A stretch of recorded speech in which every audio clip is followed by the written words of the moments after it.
अब देखो, possessive pronoun, possessive pronoun मतलब क्या?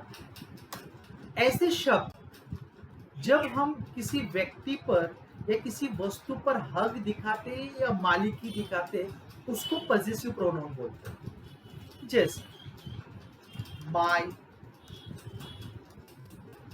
आर, हिज, हर, देयर, है ना? अब यहाँ पर अगर आप एक चीज मार्क करोगे, तो मैंने माई के बाद डैश किया है, आवर के बाद डैश किया है, हिज के बाद डैश किया, तो आपको वहां पर कि मतलब कुछ ना कुछ व्यक्ति का और वस्तु का नाम आपको लिखना पड़ेगा। मतलब आपको किस चीज के ऊपर अधिकार है या आपका किस चीज के ऊपर, किस व्यक्ति के ऊपर मालिकी है। जैसे अब यहाँ पर मैं थोड़ा आपको चित्र के माध्यम से समझाने की कोशिश करूंगा।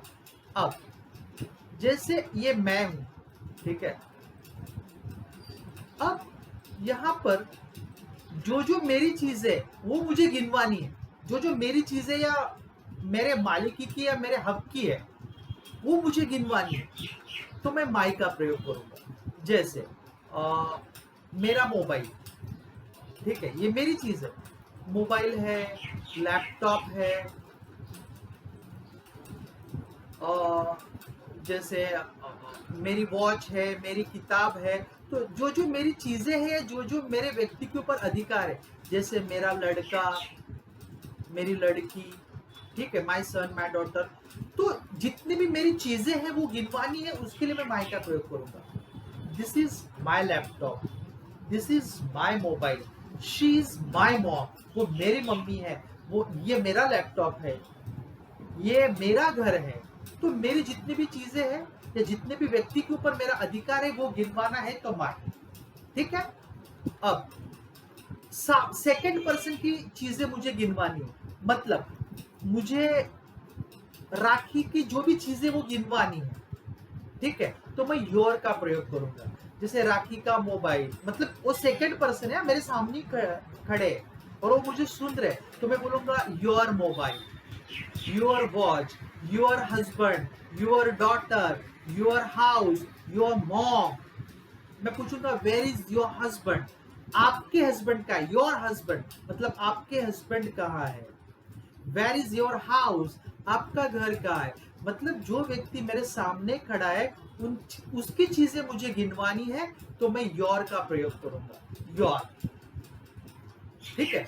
अब कोई थर्ड पर्सन सिंगुलर है, मतलब तुम्हें और मुझे छोड़ के तीसरा एक लड़का है, लड़का, थर्ड पर्सन सिंगुलर, उसका नाम दे देते, इसका नाम है राजू। अब राजू की जितनी भी चीजें मुझे गिनवानी है, तो मैं हिज लगाऊंगा। उसकी बाइक, उसका घर, उसका कॉलेज, और उसकी गर्लफ्रेंड, और उसकी सिस्टर, उसकी माँ, तो राजू की जितनी भी चीजें हैं या राजू का जितने भी व्यक्तियों के ऊपर अधिकार है, तो एक ही बार मैं राजू बोलूंगा, उसके बाद मैं हिज लगाऊंगा।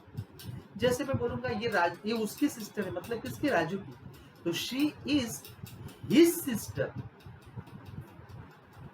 ये उसकी स्कूल है, उसका कॉलेज है, इट इज हिज कॉलेज। अरे ये उसका मोबाइल है, मतलब राजू का। किसी व्यक्ति पुरुष की चीजें गिनवानी और अकेले पुरुष की चीजें गिनवानी, अकेले, तो मैं हिज का प्रयोग करूंगा, हिज मतलब उसकी, ठीक है?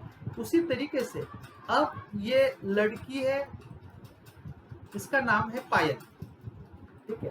अब मुझे पायल की चीजें गिनवानी, पायल का कॉलेज, पायल के पापा, पायल के पायल की पायल, पायल की घड़ी, पायल का मोबाइल, तो बार बार बार बार मैं पायल पायल नहीं बोलूंगा।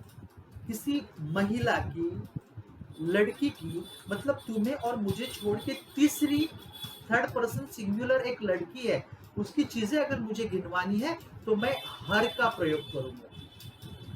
जैसे दिस इज हर मोबाइल, हर मतलब पायल का, ये पायल का मोबाइल है, ये पायल की पायल है, पायल मतलब जो पैर में पहन, so it is her anklets, ये उसका कॉलेज है, इट इज हर कॉलेज। ये पायल की मम्मी है, शी इज हर मॉम। तो थर्ड पर्सन सिंगुलर की अगर चीजें गिनवानी है तो मैं, अगर लेडीज है, महिला है, तो मैं हर लगाऊंगा, पुरुष है तो मैं हीज लगाऊंगा। अब तुम्हारे सवाल पे आता हूं भगवती, देयर। अब मान लेते हैं राजू और पायल बहनें हैं, अब मुझे इन दोनों की चीजें गिनवानी है। या मान लेते हैं उनकी मम्मी को भी बीच में ले लेते हैं, मतलब इन सभी की जो भी चीजें है, थर्ड पर्सन प्लूरल, मतलब राजू है, पायल है, उनके मम्मी है, उनके पापा, उनके भाई है, उन सभी की चीजें, किसी एक की नहीं, मतलब सिर्फ राजू की नहीं, सिर्फ पायल की नहीं, सिर्फ उसके मम्मी की नहीं, उन सब की चीजें, उन सब की चीजें। तो भाई ये उनकी कार है, उनकी, सिर्फ अकेली पायल की नहीं या सिर्फ अकेले राजू की नहीं, उन सभी की। तो दिस इज देयर कार, तो मैं वहां पे देयर का प्रयोग करूंगा, दिस इज देयर कार, ये उनका घर है। जैसे मान लेते हैं भगवती, आपके चाचा चाची, आपके चाचा के लड़के, ये उनका घर है, ये उनका खेत है, हमारा तो ये खेत है, ये उनका है। उनका मतलब किसी आपके अकेले चाचा का नहीं, उनकी पूरी फैमिली का, एक से ज्यादा प्लूरल। तो मैं यहाँ पे देयर लगाऊंगा, इट इज देयर फार्म, ये उनका खेत है।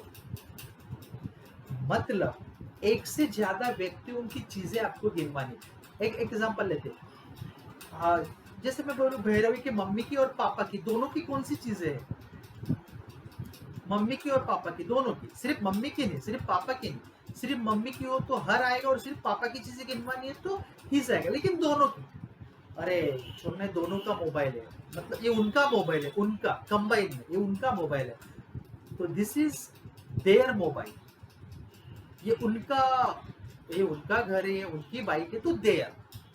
और यहाँ पे मैं एक अवर, आर, जिसको अवर नहीं बोलते, आर, जिसमें मैं भी हूँ, मेरे मम्मी पापा की चीजें तो है लेकिन उसमें मैं भी हूँ, हमारी।